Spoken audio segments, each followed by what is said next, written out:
Leslie Kean, welcome to the show. Thanks for having me. So let's go back to the first piece that you co-authored in the Times back in 2017.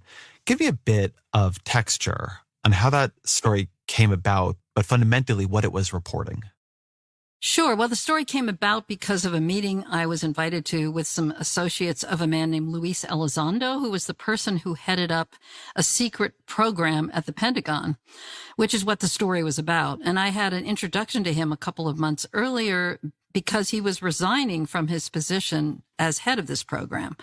So he wanted to try to carry on the work he had been doing outside. He was concerned that there were not enough resources being devoted to what he thought was a very important issue after all the years he had spent studying it. So that's why he left. And this meeting was really a turning point for me, Ezra, in my career as a journalist. I mean, I was just stunned by the fact that that program existed, by the fact that I was meeting the former head of the program and all the things that they showed me at that meeting, which basically showed the reality of the program, and it showed Harry Reid's involvement with it. And we can talk more about that because that all led to the story. But I just wanted to share that it was a major moment for me to be invited to a meeting like that. So what was the program? It was a very small, basically unfunded program called the Advanced Aerospace Threat Identification Program. We call it ATIP.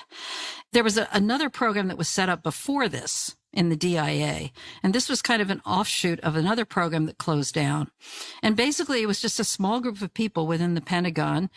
And it was led by this man named Luis Elizondo, a former counterintelligence operative and a very highly cleared person who worked with he did a lot of other jobs while he was at the Pentagon. This was just something he kept going, even without a lot of funding, with a small group of people. And they were basically studying cases that were presented to them by, a lot of them were from the Navy, cases that came through intelligence agencies, Air Force, anybody that was connected to the defense establishment. They were not taking cases from commercial pilots or police officers or anybody else. And nobody even knew about this program. Their focus was to try to understand the technology, basically. How do these things do, what are they doing and how are they doing it?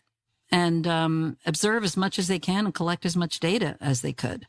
And so that was the nature of that program. I mean, it was very small. Some people argue maybe it shouldn't even be called a program. But for lack of a better word, that's how we've always referred to it.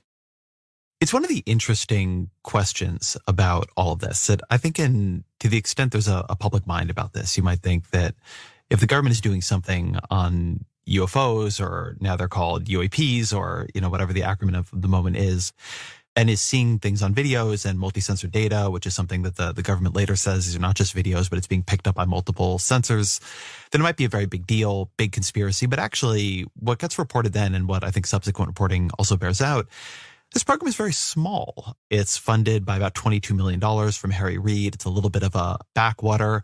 I think sometimes people have in their heads, and maybe this will come back in later, the idea of a big Men in Black conspiracy. But if anything, it seems like it was very hard for people to get the Pentagon actually interested in this. Yeah, you're right. I mean, it was small. And that $22 million was actually, it wasn't just for this program. It's a complicated situation because it was actually provided to this DIA program that preceded it, but they were very closely linked. So we didn't go into a lot of detail on that because it's just confusing. But yes, it was a small program. And the reason Elizondo resigned was because of what you just said, that not enough resources were being devoted to it. And he felt that it was a national security problem and that it was extremely important. And he was in a position to know that because he was paying attention to it, which most of the Defense Department was not paying attention to it. So this program, as I understand it, is investigating these reports, which have always trickled in, but are now getting a little bit more collected, of unidentified flying objects. What is the program finding? What discoveries are made or conclusions are drawn? I mean, when you speak to Elizondo and he's leaving, what does he say has been the result of this work? First of all, some of the material, a lot of it was classified, so he couldn't tell me a lot of the details of what I really wanted to know.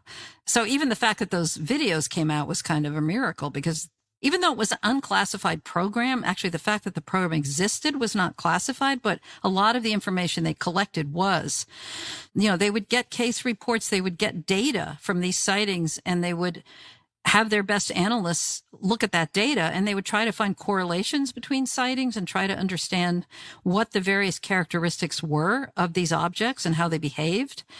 But the specifics of that were not revealed at the time. I'm always very careful with the word classified because I think when people hear it, they think secret and true. But whatever this program is finding at that point, even though its findings are classified, it's not enough to get blown up into a huge program. Elizondo is not getting promoted up through the ranks.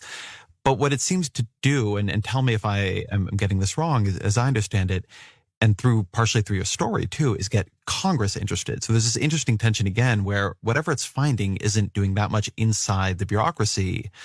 But then the revelation of the program begins to get real congressional sponsors and interests, and things begin to turn from there. Is that how you understand what happens? Absolutely. That's exactly right. And that's why Elizondo left, because he wanted what you just said to happen. And it did. And it was because of the story. I mean, the story started the ball rolling in that direction. And within a year or so later, members of Congress were asking to be briefed on this. So then they started to learn what the program knew. And whatever this information was that was more specific, that could not be revealed to the public, was revealed to Congress. And other members of the intelligence world, people started to learn about it. And that was good. That's exactly what he was hoping would happen. And so what happens next in Congress? Mainly the House and Senate Intelligence Committees were very interested in this, and the interest grew, and more of them were briefed over a period of years by different people. And eventually they actually authorized or set up this UAP task force, which was sort of an offshoot of this original ATIP program that we were talking about earlier, but became a solidly established and funded entity.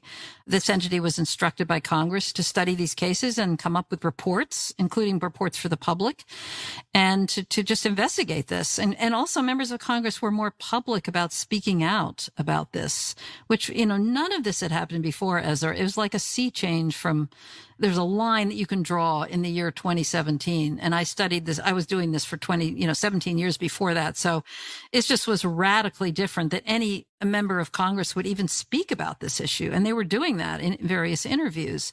So it was just kind of bubbling up and becoming much more of a public issue. And they're continuing to be more and more engaged with it as time goes on. Even today, things are escalating for them. What does UAP stand for, and why does that become the preferred acronym here? When the acronym UAP was first established, it stood for Unidentified Aerial Phenomena.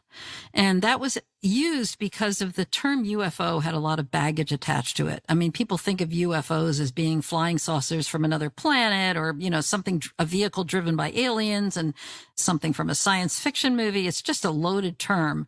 And scientists in particular wanted to avoid any association with something called UFO. So they renamed it, but it's been changed even beyond unidentified aerial phenomena. It has now been changed to unidentified anomalous phenomena. What's interesting about that is the word anomalous covers a much broader range of phenomena, of issues, of possibilities than the word aerial does, because some of these objects come out of the water and are seen underwater, and even outer space. So it gives a broader definition for it. So one of the things that happens next is in the 2019 National Defense Authorization Act, which actually passes strangely in 2018. There is some language inserted into the classified annex of that bill, pushing the Pentagon to continue these investigations. And over this period of time, a couple things get inserted into bills, as I understand it, that somewhat shift the funding, the structure of the investigations, whistleblower protections, et cetera. So can you tell me a bit about how the governmental context changes here? Yeah, I mean, if we go through, starting from what you just mentioned, and go through to the NDAA, the National Defense Authorization Act of 2023, we've come a long way, because that is the act in which whistleblower protections were offered, specifically for individuals whose security oaths prevented them from talking about the knowledge they had of these programs, some of which may contain physical materials. And the legislation also asks for reports on the acquisition of any physical materials or crash retrievals. They actually mention that, they write that in there. Also, medical effects on people from close encounters, psychological effects. The fact that Congress is legislating and looking for information and was willing to state something that seems as far out as retrieve materials, and then the acknowledgement that whistleblowers may have something to say, which they're prevented to say, yet we want to hear about it, the Congress is saying. So this was a huge step forward, the legislation, and it's been every year something new gets added to the NDAA that takes it further. That brings us in a way to your next set of pieces published in 2019 and 2020, again with co-authors, that focuses on reported encounters between Navy pilots and flying objects they couldn't explain or identify. So can you tell me a bit about those pieces? Yeah, so you're talking about the one in 2019, when that was the second one we did after the original one, which was with Ralph Blumenthal and Helene Cooper. And it focused on pilots, Navy pilots off the East Coast of the United States who have been encountering these objects for starting in around 2014, 2015, these very small objects that sort of seemed like drones, but they didn't behave like drones. There were lots of them. Sometimes they would see them every day.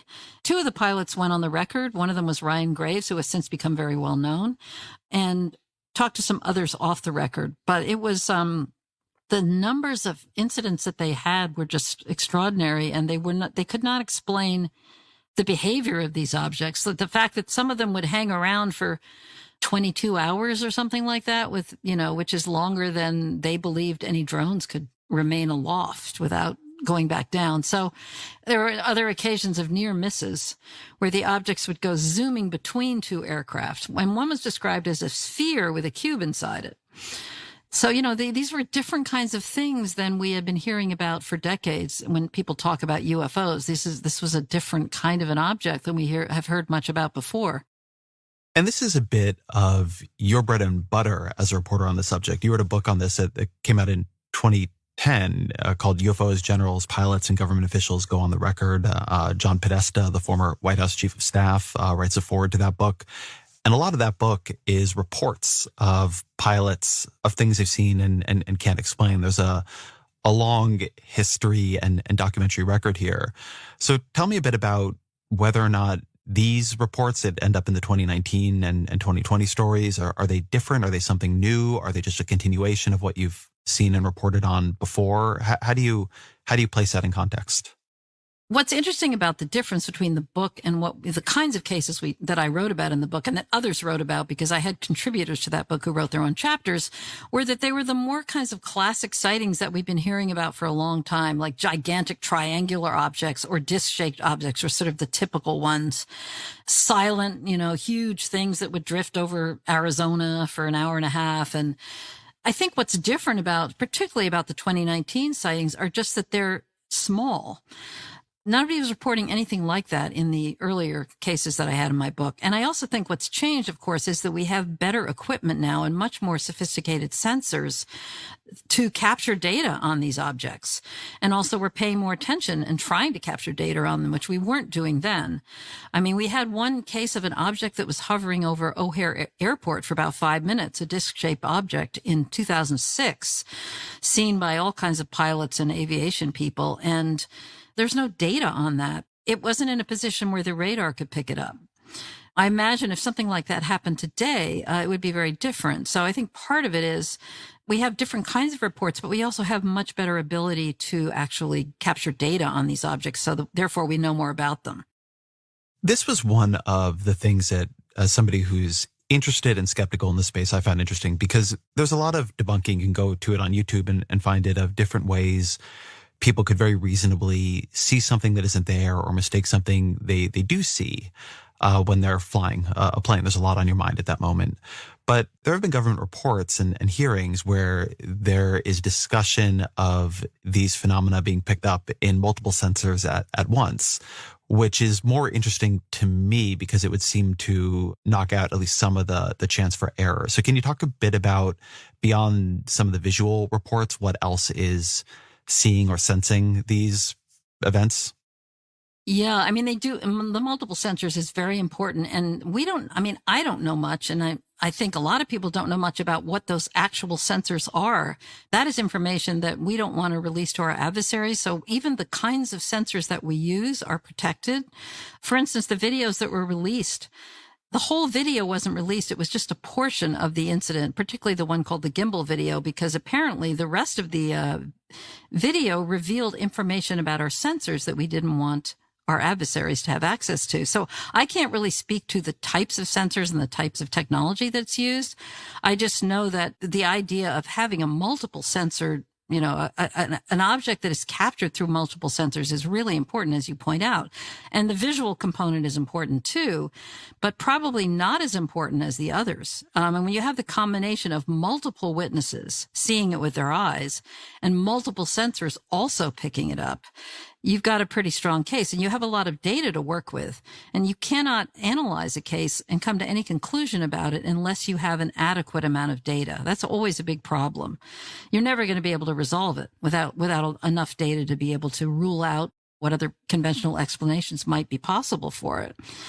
So you have to have a lot of data. And that's, again, something that we have a lot more of now than we did 10, 15 years ago. So to add a little bit of data to this. So in June 2021, through a congressional mandate, there's a report released by the Office of the Director of National Intelligence on unidentified aerial phenomena. I read this at the time, and a lot of it is just saying we don't know. Much of this probably has totally normal explanations. Maybe all of it does. But they do give a little bit of detail on the sensors. And there's a part that I found most interesting, so I'm going to read a bit of it here. So it says, UAP were registered across multiple sensors to include radar, infrared, electro-optical, weapon seekers, and visual observation. And then it says of the 144 reports that get investigated here, 80 involved observation with multiple sensors. So not all of them, and they don't say of those 80 what had which sensors on it. And that doesn't, I really want to note that there could be a lot of explanations here, including experimental craft from other countries and so on. But these are not all tricks of the light. This is not all just eyewitness accounts. So 80 having multi-sensor observation struck me as pretty notable. I would agree. Yeah. And I also think in that report, what was notable was they did say that they did not have any evidence that these were Russian or Chinese objects, and also that they did not have any evidence that they were American technology, which, wasn't definitive, but it was certainly suggestive of the possibility that they are unexplainable.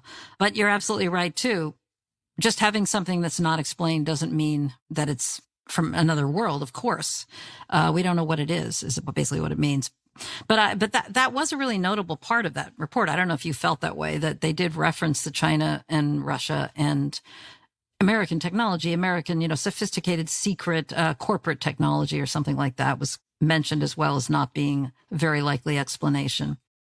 So later in 2020, you reported on the fact that the ATIP program that forms the basis of the 2017 story has been renamed. It now has a new name. It has a little bit of a new, I think, positioning within the bureaucracy, or at least centrality. Tell me about what happens to it. It was renamed the UAP Task Force. I think that's what you're referring to. And that was kind of, it was a formally established, I think it was under the Department of the Navy particularly, and it was just tasked to investigate these objects, to investigate the sightings that were coming in, and basically to do the work that the report you just referred to had laid out. And so this was the first time that any official body was established, and that was known publicly anyway, by the Congress within the Defense Department since the 50s and 60s. So it was a forward movement that was very important. But its job was to be the focal point for these reports and to do the work that was required to investigate them and see if they could be explained. So in that piece, you describe, quote, a small group of former government officials and scientists with security clearances who, without presenting physical proof, say they are convinced that objects of undetermined origin have crashed on Earth with the materials retrieved for study.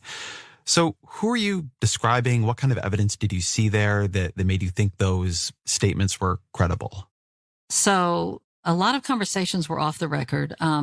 One of the individuals in that story, Eric Davis, actually made the statement that he had briefed members of Congress and he briefed some aerospace companies as well on objects that were otherworldly. And who is Eric Davis? He's a physicist who had been an associate with the ATIP program for a long time. He has clearances. He's been involved with this issue for many, many years. And he was one of the people who had worked with the ATIP program was very close to Luis Elizondo. And he was one of the people that was conducting briefings. A lot of the people who we talked to, of course, could not go on the record, and they could not provide anything specific. They could not provide proof or data on these crashes, if in fact they existed, which we did state clearly in the story. But having been involved with this for so long, when I have talked to so many people off the record who I believe are in a position to know about what's going on behind the scenes and who have had connections to some of these programs, who have told me that these materials do exist, I take it very seriously. And in fact, Luis Elizondo did say publicly on an interview he did with Tucker Carlson, I think it was in 2019. I actually made a note of this. It was in May of 2019. He did say at that point, and he didn't say that it was a fact, but the question was, do you believe, do you think that our government is in possession of these materials? And he answered yes.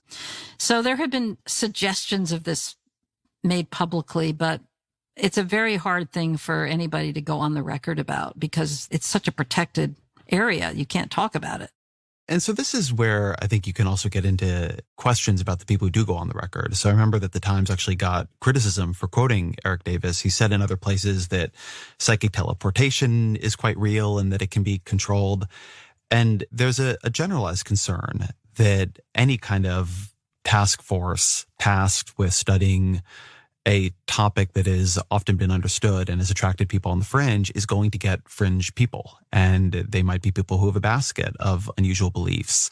And as much as they're part of this, you could have sort of correlated problems in who's involved, in the sense that the people who are attracted to it may not be the most sober in their analysis. So how do you think about that? How do you think about some of that blowback?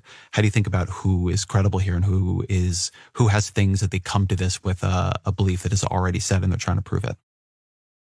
It's a very, very tricky thing, especially as a reporter who wants to bring forward credible people.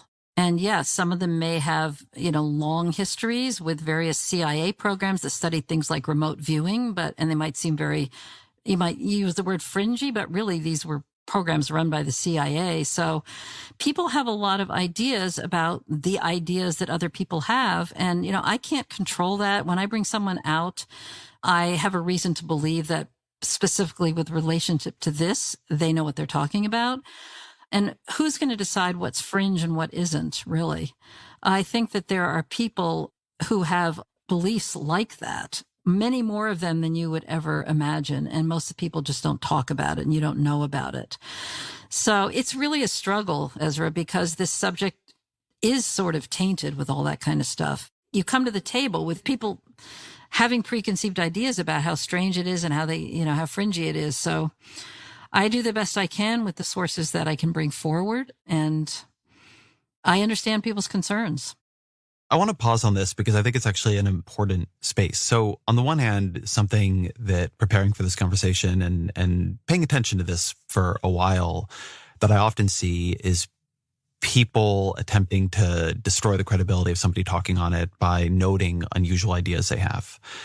And on the one hand, I think it is both very possible that something like UFOs, it's clear that something like UFOs or UAPs is going to attract conspiratorial minds. Like anytime you marginalize a belief, you're going to get marginalized people who are the ones who are speaking up on that belief. And you've, often in life and human history have people who have some collection of ideas that are weird, and some of those weird ideas can be true. So another way of thinking about this, I've been doing a lot of reporting on AI over the past year. And on the one hand, a lot of very senior people in AI believe AI is going to become super intelligent, very plausibly sentient or something close to it, and destroy humanity. And that is either a very important view that we need to be very concerned about because a lot of people, involved in this believe it. Or you could just say that the people who get involved in AI are people with a predilection to believe AI is super important and to believe various kind of sci-fi speculation. And it's very hard to know which one you're dealing with at which point. The popularity of beliefs in a subculture, where the subculture is expert on whatever they're talking about, can either be a reason to take the belief very seriously or a reason to just worry you're getting involved or getting taken in by just what has become culturally normal to believe among this community. Yeah. I think it's a really good point. And if you think about religious beliefs, those religious beliefs are not really considered fringe or they're not looked down upon, but if you look at them with the same lens, you could think that some of those beliefs maybe were a little bit strange. And people even use their religious beliefs to make a determination about whether they should study this national security problem or not. I find that to be pretty strange, even though that's taking place within the establishment and not outside the establishment. So I don't know. I just think it's problematic. I wish everybody was 100% free of any kinds of strangeness that people are going to judge them for. But it just doesn't always work that way. Everybody's got their quirks. And so I just do the best I can with handling that, But I think you're making a really good point. When you are moving through this world, because you're deep in it, have been for a long time, and I'm sure you're constantly confronted with the question of how to decide if somebody is credible or if somebody is a crank. And I'm sure you meet a certain number of people you think are cranks or have some crankish beliefs. How do you make those judgments? Yeah, it's a good question. I mean, you really spend a lot of time talking to them. There's usually red flags that come up. I can just tell by the way they're talking to me, by, if what they're saying makes sense. I mean, I know enough to know sort of a framework for what's true and what isn't. If the person seems to be mentally unstable, and then there's also documentation. A person has to verify who they are and show me their credentials and show me whatever they can to justify, what they're saying. I mean, if there's documents that back up the points they're making to me, all of those things come into play. And you just have a sense after a while. And you talk to other people also who know that person, other people you trust who may have talked to that person as well. I might get a colleague to speak to them as well if I'm not sure, But it takes a lot of time to vet somebody. And for some people, it's shorter. Some people, it's obvious. Others, it's questionable. And if anybody's questionable, I tend to just keep spending time with that person, but I will not write a story with them unless I get to a point where it's completely clear. And I think if someone's questionable at the beginning, chances are it isn't going to happen for them later on. But you just don't know. And especially in this secretive world full of stigma that we're living in here, it can take a lot of time to get to know people and figure out who they are. So that, I think, brings us to the latest story you've published. So who is David Grush and what is he claiming? David Grush is a former senior intelligence officer who was with both the National Reconnaissance Office and the National Geospatial Intelligence Agency. He just left the NGA in April of 2023. He was had a top secret compartmented information clearance and was involved in a lot of different aspects of these two agencies. And one of them was, he was their kind of UAP investigative person, and he was involved with the UAP task force on behalf of both these agencies starting in 2019 through 2022. And he, during that time, I mean, there's more that I can tell you about him, but I think we're more interested to know that when he was working at the task force, he started to look into this question of crash retrievals. And what it involved was him speaking to many people because he was very well connected and very well trusted within the intelligence community. He was able to speak to many people who have direct knowledge of these programs, people who are actually involved with the programs. And many of them came forward to him and told him about illegal activities that were going on because there was no oversight. There were questions about the federal acquisition regulations that should have been governing some of the contracted programs.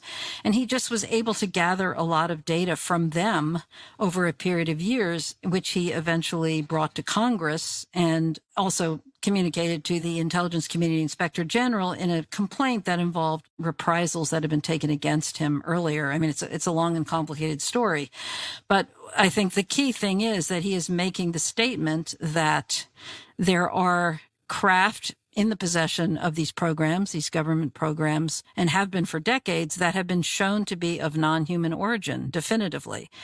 And he doesn't have direct access to the programs. He hasn't seen the stuff himself. He hasn't touched it or had any exposure to it. He has seen documentation about it, photographs, as I understand it, and has spoken to many people directly involved. So that's where his information comes from. So has he named any of these people to you? Not to me. The specific individuals, the locations of the programs, the names of the programs, all of those things are classified. So he's not in a position to present any of that information to me, but he has presented that information to Congress. And he presented about 11 hours of oral testimony to congressional staffers, which was then transcribed into hundreds of pages. So all that kind of information has been provided, but not to me. So there's something weird here. So we go back to what we were talking about at the beginning with the program under Elizondo. And this is this small rump program. It's having trouble getting funding, having trouble getting any notice. And now there's this allegation that I guess somewhere else in the government, they have crash remains. Grush has said either to you or in subsequent interviews that he believes they have bodies. There's a multi-decade race between nations to retrieve and hold these things. And so there's been this unbelievable level of, I guess, success, right? Findings, retrievals. So on the one hand, you have this program that is supposedly the Pentagon's investigation into UAPs, which is having trouble getting off the ground or getting any notice. And then on the other hand, this allegation that somewhere in the government, somewhere else, according to someone else, there is an incredibly powerful set of programs that are doing this. Is that the sort of shape of the story? Yeah, I would say that. I mean, these programs are completely separate from the program that Elizondo was involved with. I mean, nothing to do with it. They're deep black. They call them legacy programs. They've been around for decades, and they're much more tightly controlled in terms of security than the program he was involved with. So yeah, they are completely separate. So, but how do you understand what is being alleged about, I guess, the Pentagon's organizational structure here, right? Somebody in theory at the top of the government knows about the programs, right? And knows what the Pentagon is doing. And the Secretary of Defense is having one sort of UAP program that has no attention and then other black programs that do? Or is the allegation here the Secretary of Defense wouldn't know about this, or the CIA? I mean, what is organizationally, as you understand it, being alleged? Like, how do you merge in your mind the different programs you are reporting on here? Yeah, it's a really fascinating question, Ezra, because these programs that, or let's say one central program that Grush is talking about and others have talked to me about, I don't have that kind of specific information. I mean, I don't really know who knows about these programs and who doesn't. It appears that many high-level officials don't know about them. And that's why he has to be a whistleblower and go to Congress about them. I mean, the members of Congress didn't know about them, or they might have heard about them, but they haven't had the data that he was able to provide.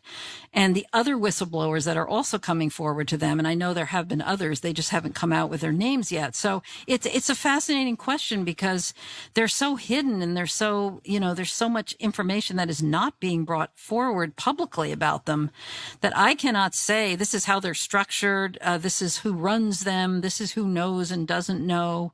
Maybe this president is briefed and this one hasn't, that information is not really clear or known.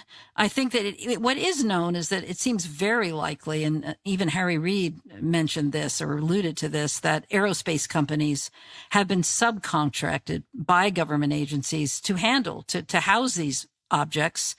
And the work is done outside of government in that sense, which makes them even harder to find. It's going to make it harder for Congress to find them because corporations can claim they have jurisdiction over their own possessions. So I do know that, but to answer the rest of your question, I just don't know. And I don't think anyone knows except what might be in information that's classified and has been provided to Congress.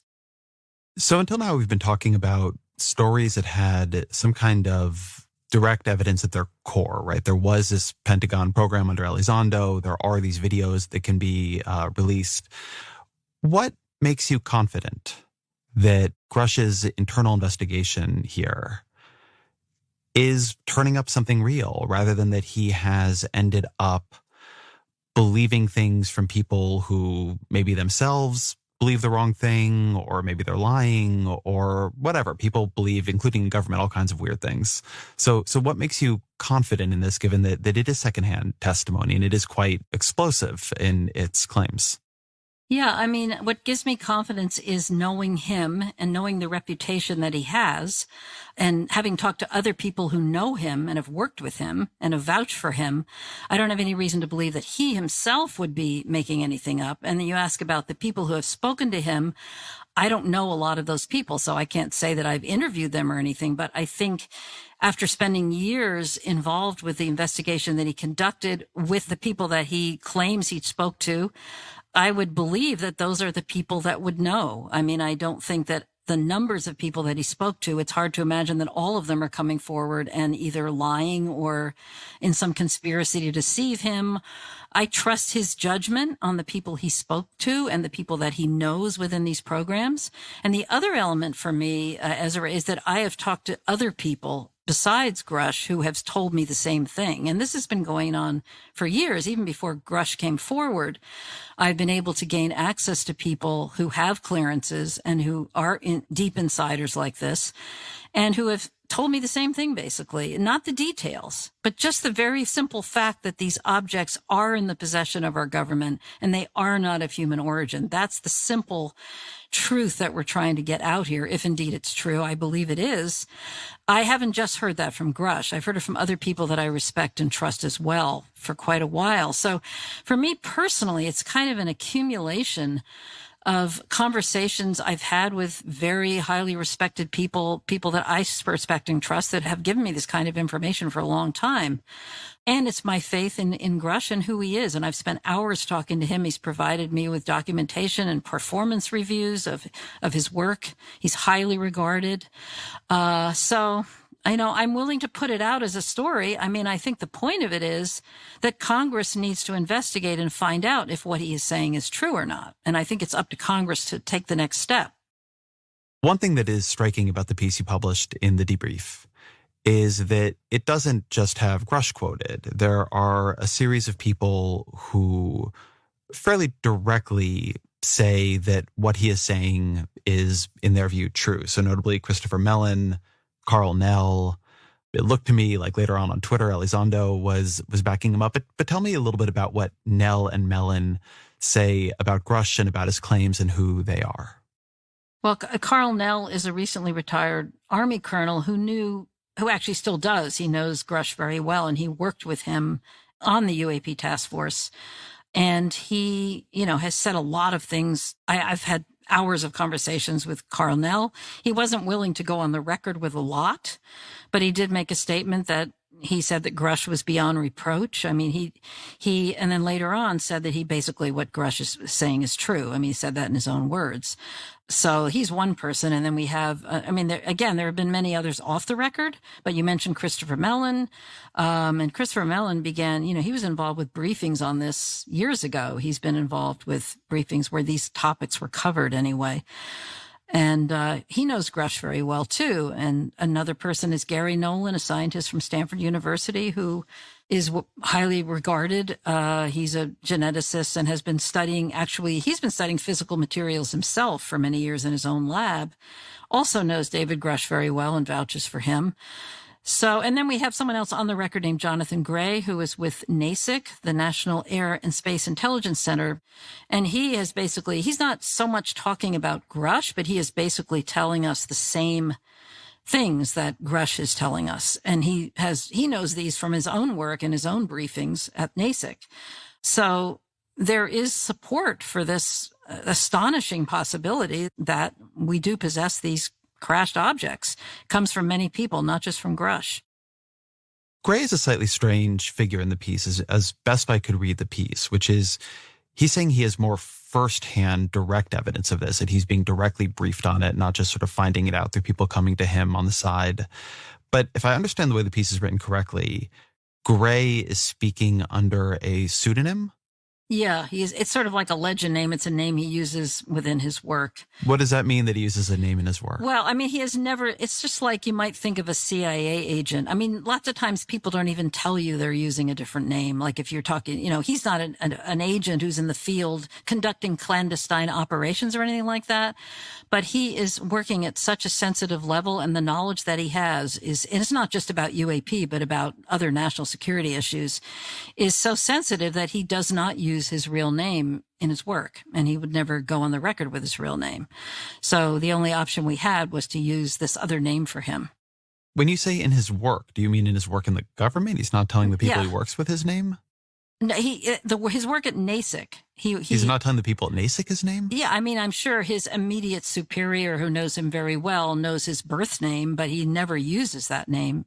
No, he does not use that name within his work at NASIC. What makes you confident he is who he says he is, or that he does have the information he says he has, because he, in some ways, I think, has more far-ranging statements in the piece than Grush. What he's really saying is that he is in the briefings where the government is saying to itself directly that, these are extraterrestrial origins, et cetera, et cetera. But, his situation seems weirder to me. Yeah, I mean, I know exactly what you mean. Because he hasn't been exposed directly to the actual physical objects, but he has been briefed on them by, as you're saying, by people within his agency. So that's why, it was a very difficult choice for him to make to even come forward. And the reason I know who he is because I know him very well. I've spent hours and hours and hours of time with him, both in person and on the phone. And I've been shown his credentials. So I am completely confident to bring him forward. He's just very hesitant to reveal a lot about who he is. And I understand why that is. And I respect that. And that's just how it is. So it's either he doesn't come forward or he comes forward in the way that he has. And I thought he added a lot to the story. And since I know who he is, I'm comfortable bringing him out like this. The other stories we've talked about were published in the Times. I know this story was looked at least by Politico and the Post. Why did it end up in the Debrief, which is a less well-known and established publication, which is to take nothing away from them? The reason it came out in the Debrief, Ezra, was a kind of an odd situation that doesn't usually come up. But Ralph Blumenthal and I were working with a reporter, a well-known reporter at the Washington Post, and we'd been with him for about a month and a half. And the Post was very interested in the story. And they were spending a lot of time doing background and doing due diligence, as the Post should and does. And also our reporter had other work he had to do at the same time. So it was taking quite a while. And what happened was that Grush's name leaked out. First of all, it leaked that the Washington Post was involved with the story. Then it leaked, his name leaked. And he was starting to get threatening phone calls, and he became, we were worried about his safety, and I think he was too, because there's a vicious world out there, and he's already faced retaliations and all kinds of things as a result of coming forward. So it just seemed that we couldn't wait any longer. We'd waited quite a long time already for the Post to do its job, and we totally respect their need to do that. But it just became this moment of intensity where we were concerned about protecting our source, basically. And so we felt, and he wanted it to come out as well. And we felt we had to just get it out quickly. And we did go to Politico. Politico was interested in it, but they couldn't get it out as quickly as we felt it had to come out. And so that's why we went to a publication called The Debrief, because they were able to turn the story around quickly. Threatening phone calls from whom, of what sort? He didn't even know who they were from. He doesn't answer them. There were also hostile actors out in the UFO community who were calling him. And, there's a nasty Twitterverse out there. I don't know if you don't know about it, Ezra, you're lucky, because there's just it's a very contentious arena out there of people who are involved with this topic. And they will sometimes try to cause harm to people, like Grush. And so I think it was a legitimate concern. When things start to leak, you don't even know how this information is getting out. Somebody's leaking it. And so we didn't know where it might go next. We also thought our story could be undermined by somebody else writing something else that maybe didn't have the legs we had. So we just felt a lot of pressure to do it quickly at that moment. So what can be verified firsthand in this story? So that Grush is making these claims, as I understand it, that he's applied for whistleblower status, that he's made testimony under oath to Congress. But as best I know, and tell me if this is wrong, that he and nobody else in the story says they have seen any of this firsthand, nor has named to you or any of the other reporters who the people are who have given them this information, or where in the government this is all supposed to sit. Is that sort of right? That's right, except he has given that information to Congress and to the ICIG. So it's not like he hasn't given it. He just hasn't made it public because it's protected by national security laws, by classification. So I just want to make that distinction. It's not public, but the Congress has the very information that you're talking about. So you note in the story that the Pentagon cleared Grush to make these statements. Tell me what that means. Yeah, I mean, that just means that they go, basically, it doesn't mean that they're endorsing what he's saying, but every employee has to go through a pre-publication review and to make sure that they're not revealing anything that is classified, basically, or that might threaten the national security of the United States. So they just have to, that's what they're going on when they review it. They're not saying, oh, we endorse this. Yes, say it. They're just saying there's nothing in here that's illegal for you to say. And so it was clear in that way. So in a way, this is the thing that I got hung up on. So I have a little bit of experience. I've worked alongside a lot of national security reporters, not doing that work myself, but I've been close to them doing that work. And the Pentagon is very expansive in its definition of what revelation could harm national security. I mean, we just saw Donald Trump arraigned for not protecting classified information. And what's being claimed here is that Grush came to them and said he's going to reveal one of, I guess, the most closely guarded secrets in American defense history, right? That America has under its possession foreign craft. In other interviews, he said foreign bodies, that it is found, that it has come to this conclusion. And the Pentagon is just going to say, great, yeah, that doesn't harm national security. In some weird way, that I feel like if they thought this was true, they would not let him say it. I mean, that's a very good point. And you could argue that maybe the reason they let him say it was because it would help dispel it. I mean, I think, but the key thing is, though, if he's not giving anything away about it specifically, I don't think they, under the law, can prevent him from saying it. If he's just making the general statement, and whether it's true or not, you know what I'm saying? I don't think that they can prevent it. And I've heard other people, like Lou Elizondo, as I said, on Tucker Carlson, said that he believed that these crash retrievals existed. He didn't say he knew it as a fact. That's the difference. But I was actually quite stunned that they did approve it. And I have the documentation that states that they approved these, all the statements that he wanted to make. So I don't know what that means exactly. But I know that there was nothing specific that he was stating that was revealed. I mean, I don't think it's true in my knowledge of classification procedure that because he's not revealing something more specific than that we have it, that it can't be classified. If you reveal that America has a weapon that we have not revealed to the world we have, which is functionally what is being said here in a way, the fact that you're not saying it's in this space here doesn't mean they can't classify it. So I feel like this was my interpretation. You're left with one of two interpretations. Either the Pentagon doesn't believe the story to be true, because you can say a lot of things that aren't true. If you say, I'm going to reveal the Pentagon thinks, that flowers grow on Mars, right? I mean, I guess fine. It's not an actual secret they're trying to keep because they don't believe it's true. Or they think that to let him say it in some ways protects that they're actually doing it because it seems, right? Like you can imagine an interpretation that this is a kind of reverse psychology psyop. That seems a little fanciful to me, but this is a part that I was the most stuck on. On the one hand, there are credible people in this story backing up another credible person, all of whom served around this task force. So if somebody's going to find this out, it seems like it would be this set of people. And on the other hand, for the Pentagon to just say, yeah, go ahead, tell the world that we have crash remains and use the fact that you worked here and have our imprimatur on you to give that credibility. That's just not, in my experience, how the Pentagon works with anything. They're very secretive, and I don't imagine this is how they would roll this information out. So that's, to me, the part where I can't seem to make my way forward in this.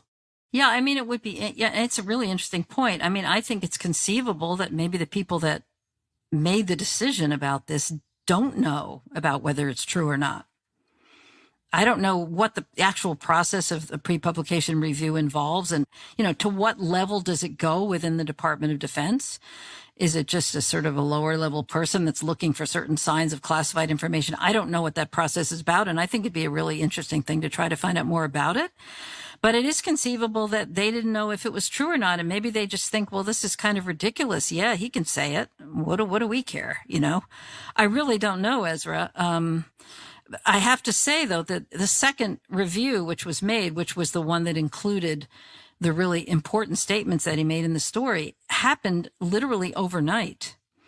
And that was, I mean, I don't know if I've ever said that before publicly, but it did. He submitted it and he got his response the next day saying yes. So I can't imagine that it went through too much overnight. We were just stunned. Was it just a clerk who just sort of signed off on it that fast? Or did they just not bother to read it? Or I don't know how it worked. I don't know how the whole thing worked. The other place that I wonder about is, as we were talking about a minute ago, just what's being alleged about the structure of the government here. So Grush is saying this has been going on for a long time. He talks about recoveries in a subsequent interview, recoveries under Mussolini that the Vatican knew about. And there have been a lot of high-up government officials interested in this. I mean, John Podesta, as I mentioned before, wrote the foreword to your book. He was a very high-up government official. He was very interested in this as chief of staff to Bill Clinton. He worked under Obama. He's worked with Biden. We've heard people talk about it who are CIA directors who seem very confused about what's going on. And I take them at their word that a lot of people have wanted to know what is happening here and seem interested, but also seem confused. And the idea that you have this very long-running situation where there are crashes and there are events and there's some kind of U.S. government team that gets deployed to them that is then hiding what they find from everybody else in the U.S. government or from large portions of the U.S. government, such that maybe you'd even have the Pentagon clearing Grush, but not knowing that it actually has somewhere in its own, governmental structure the very things he's talking about. I guess it's not impossible, but the U.S. government, in my experience, is very just bad at keeping things secret for very long periods of time. This would have to be happening in a lot of geographical locations. It would take a lot of mobilization to do. That's, again, a place where my skepticism comes in a bit, that the level of conspiracy, it's not even the conspiracy being alleged, but the competence seems beyond what I tend to find government capable of, even within itself. Yeah, I mean, I kind of agree with you on that, Ezra. I mean, when you just really think about it and the way you just said it, it's hard to imagine, as you said, that people going out in the field and hiding this for decades. I mean, there have been people that have come out over the years and talked about being witnesses to such events, and nobody really takes them seriously. There have been people who've made deathbed confessions, about these very programs. So it's not like nobody's ever talked about it. Nobody at the level of a David Grush who has been to Congress has ever talked about it. That's what's different here.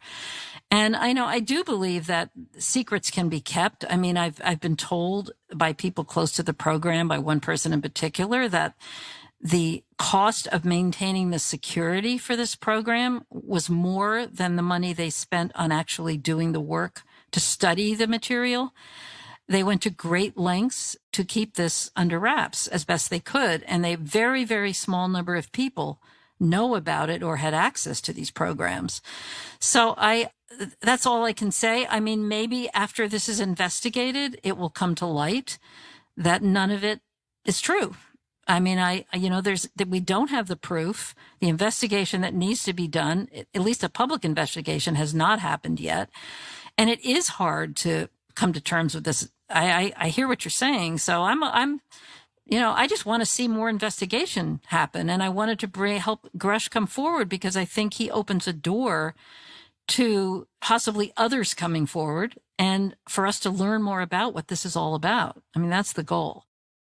So I know this goes a bit beyond the story, but, as I mentioned, I have some real points of pretty deep skepticism here. And on the other hand, it is strange to me and curious and intriguing that you have a series of people serving on this task force who are coming to this task force, as I understand it, from different directions. I mean, my understanding is that Nell and Grush and Elizondo and so on don't all know each other from 30 years back, that they kind of end up here together.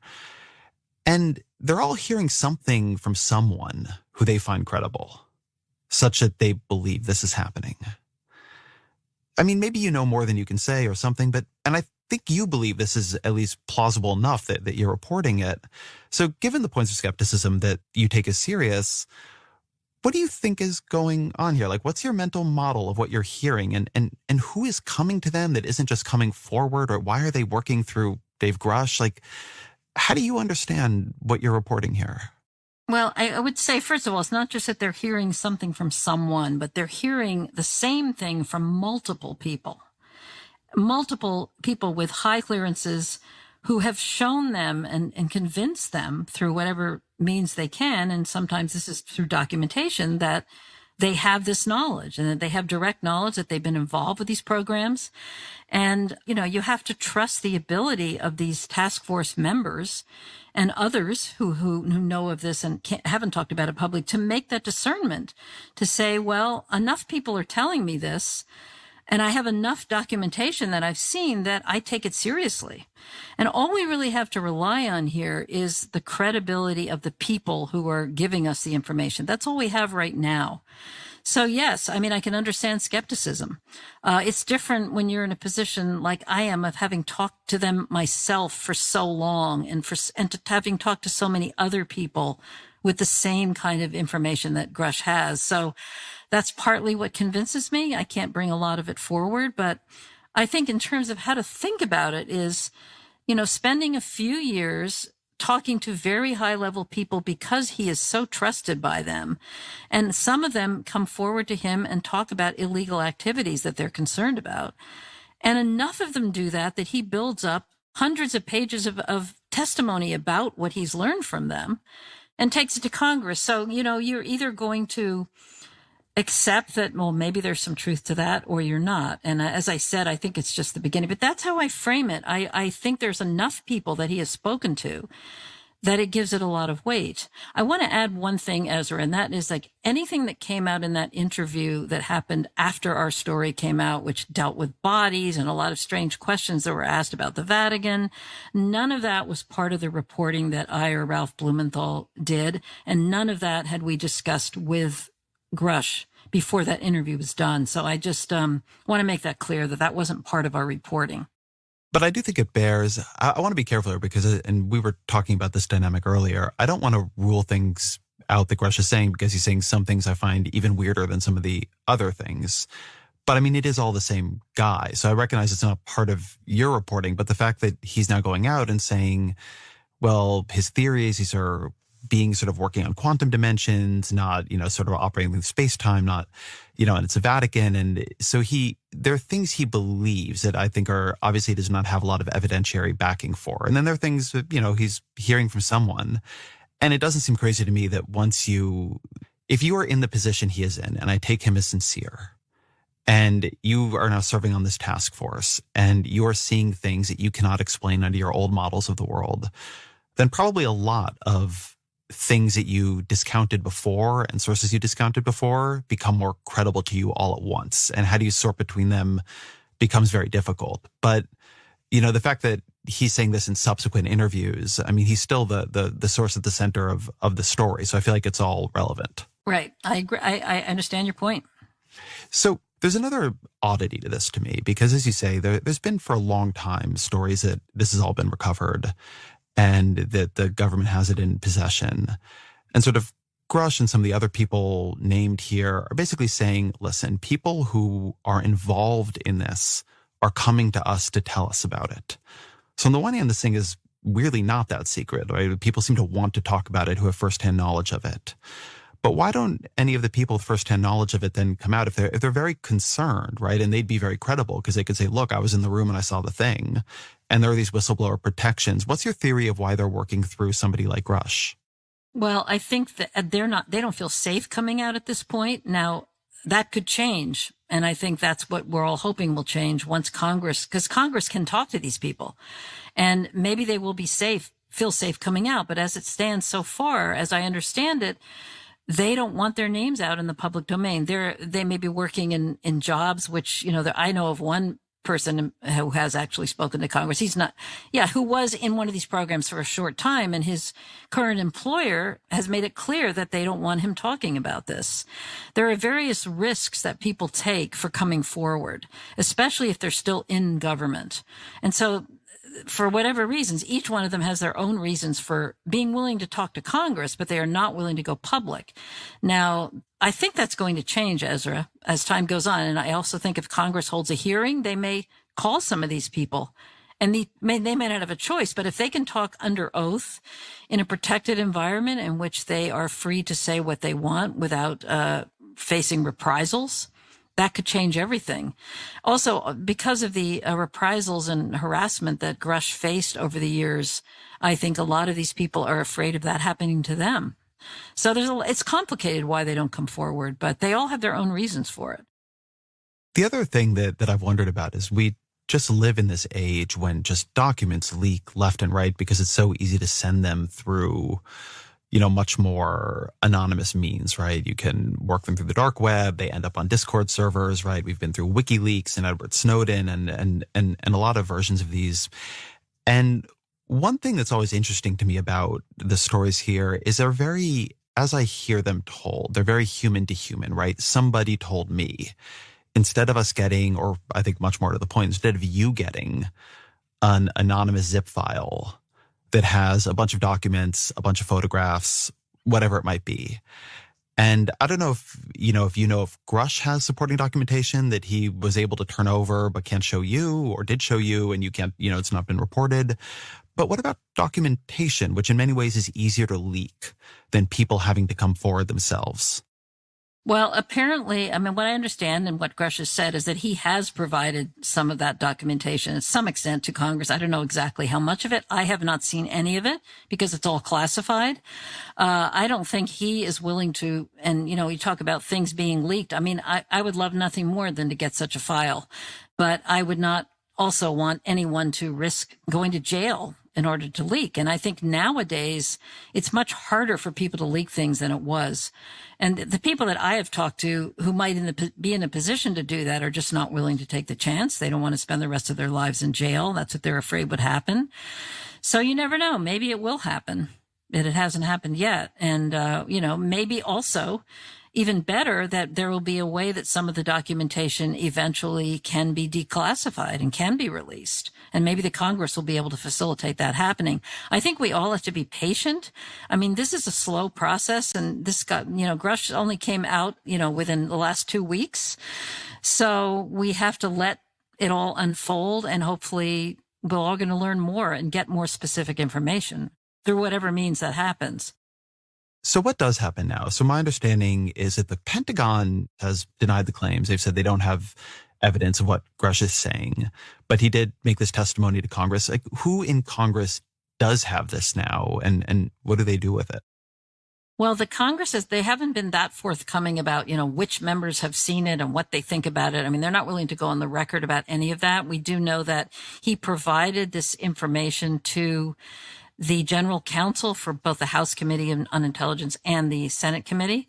And those staffers transcribed it, and it has circulated around among these committee members. There are some names that have been provided of people that should have seen it or have seen it. If you call up the congressional offices, they're not going to go on the record. And what I've been told, and we put the statement in our story, is that it's a matter of policy that they cannot discuss ongoing investigations or reveal the names of people involved in these investigations. So Congress is not that forthcoming yet about individuals coming forward specifically on this investigation. Some of the members have come forward and said they want to hold a hearing on it. And these are members from other committees. So there's stuff going on in Congress, but I can't say, well, this member's read it and this one hasn't. I don't have that kind of information. So in theory, what could happen now? So this has been circulated among, I would assume, senior members of the intelligence committees.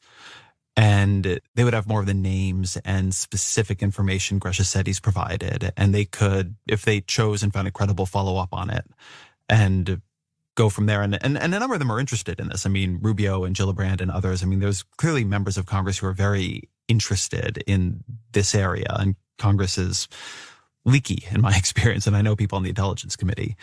So is that, as you see it, what happens next, that they get what was not turned over to you, and the hope is that they take it from there, and if there's something to this, we're gonna find out about it through them? Yeah, the hope is that perhaps there will be another hearing in which they will call Grush and maybe others to talk about specifically about this question of crash retrievals, that they will conduct an investigation, first of all, and try to track some of these things down and make this information public. That's always a question. Will they make it public? To what extent will they make it public? We don't know the answer to that, but it's really in their hands to follow up on this information that's been provided to them and see where it goes. I mean, the hearings would be another great thing, whether they might declassify some documentation, but I think there is going to be a demand on Congress now to respond to these allegations and come up with something and address them in some way. And there's a lot of different ways they can do that. And hopefully they'll do it in all those different ways. As you say, there are members very interested in this, so I suspect that will happen. I just think, we're waiting really to hear about some specific steps that might be taken at this point. I think that's a good place to end. So then I appreciate you coming on and walking us through this. And always our final question, what are 3 books you'd recommend to the audience? Yeah, that was a really hard one for me, Ezra, because there's so many good ones. But I kind of chose 3 books that represent different things. And one of them is a book, if you're interested in the history of how this whole thing has evolved way back starting in the 50s, it's a book called The UFO Experience, A Scientific Inquiry by J. Allen Hynek. And Hynek was the Project Blue Book scientist, the Air Force scientist who spent 2 decades basically debunking UFOs. And then once he left the program, was able to come out and acknowledge the reality and put out a whole different kind of perspective and show the transformation that he went through. So it's a really, really, it's one of the most important historical books that we have on the topic. Another book I'd recommend is called The UFO Evidence, a 30-year report by Richard H. Hall, Hall, published in 2001. And it's just a thick volume of just a lot of case evidence, which is fascinating. And he was a very astute investigator. And a third one is a more recent book called American Cosmic by Diana Pasulka, who's a professor of religion at the University of North Carolina. It's a very unique book, deals with technology and religion and mythology and all the different ways that she has explored this topic from a unique perspective. So it's got nothing to do with the kind of work I do, but it's a very eye-opening book. So I would recommend that one as well. Leslie Kean, thank you very much. Thank you, Ezra.